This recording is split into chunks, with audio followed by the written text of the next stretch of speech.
क्या महज एक एग्रीमेंट बनाकर कोई शख्स 7 दिन बीवी और 7 दिन प्रेमिका के साथ रह सकता है?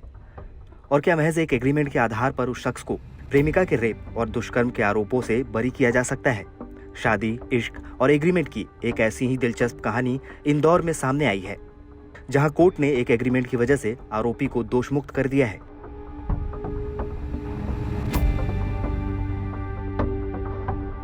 दरअसल पति पत्नी और वो के इस इंदौरी किस्से में ऐसे तमाम दिलचस्प मोड़ हैं, जिसने पूरी कहानी को कानूनी और सामाजिक तौर पर एक केस स्टडी बना दिया है। कहानी कुछ यूं है कि लगभग 3 साल पहले एक प्रेमिका ने अपने शादीशुदा प्रेमी के खिलाफ दुष्कर्म, गर्भपात और धमकाने का केस दर्ज कराया था। पुलिस ने इन आरोपों के आधार पर चंद्रभान पवार को अरेस्ट कर लिया, लेकिन उसके बाद एक ऐसा एग्रीमेंट सामने आया जो एफआईआर से पहले चंद्रभान और उसकी प्रेमिका के बीच हुआ था।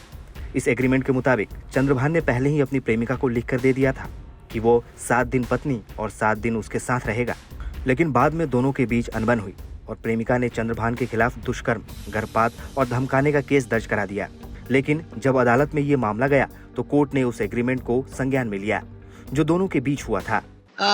ये जो मामला है वो धारा 376 का मामला है, जो कि एक ऐसी 29 साल की महिला जो गर्ल्स हॉस्टल की वार्डन है, उसने एक व्यक्ति जिससे वो प्यार करती थी, जो कि जानती थी कि वो शादीशुदा है, परंतु उसको उसके साथ रहना था, तो उसने एक एग्रीमेंट बनाया कि वो अपनी पत्नी और मेरे को दोनों को साथ में रखेगा। पत्नी उसकी गांव में रहेगी और वो खुद इंदौर में रहेगी।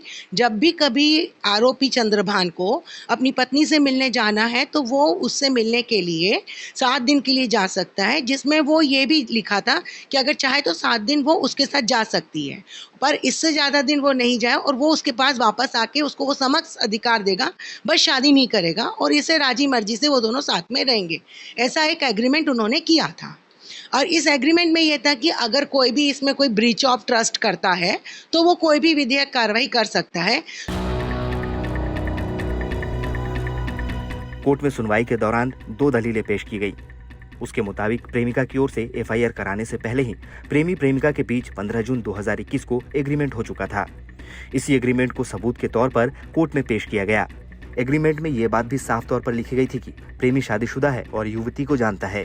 कोर्ट में ये बात भी सामने आई कि युवती को पहले से ही पता था कि उसका प्रेमी शादीशुदा है और उसकी एक संतान भी है। सब कुछ जानते हुए और एग्रीमेंट के होते हुए जब लड़की और उसके प्रेमी के बीच बात बिगड़ी तो उसने अपने प्रेमी पर दुष्कर्म, गर्भपात और धमकाने का केस दर्ज करा दिया।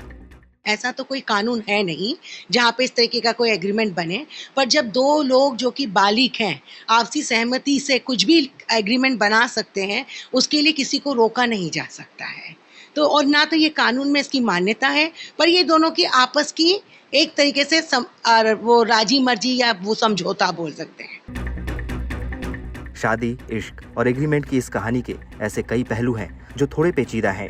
अब चर्चा इस बात को लेकर है कि क्या वाकई गलती पूरी तरह से उस लड़की की है जो प्रेमी की शादी और उसके बच्चों के बारे में सब कुछ जानने के बाद भी वो प्रेमी के साथ रहती थी। क्या एग्रीमेंट के नाम पर प्रेमी ने लड़की को धोखे में रखा? सवाल ये भी कि क्या एग्रीमेंट बनाकर कोई शादीशुदा पुरुष लिव इन में रह सकता है? और सवाल ये भी, क्या एक एग्रीमेंट रेप और दुष्कर्म जैसे आरोपों से बचने का बहाना बन सकता है? फिलहाल तो अदालत के फैसले के बाद ये सारे सवाल चर्चा में हैं।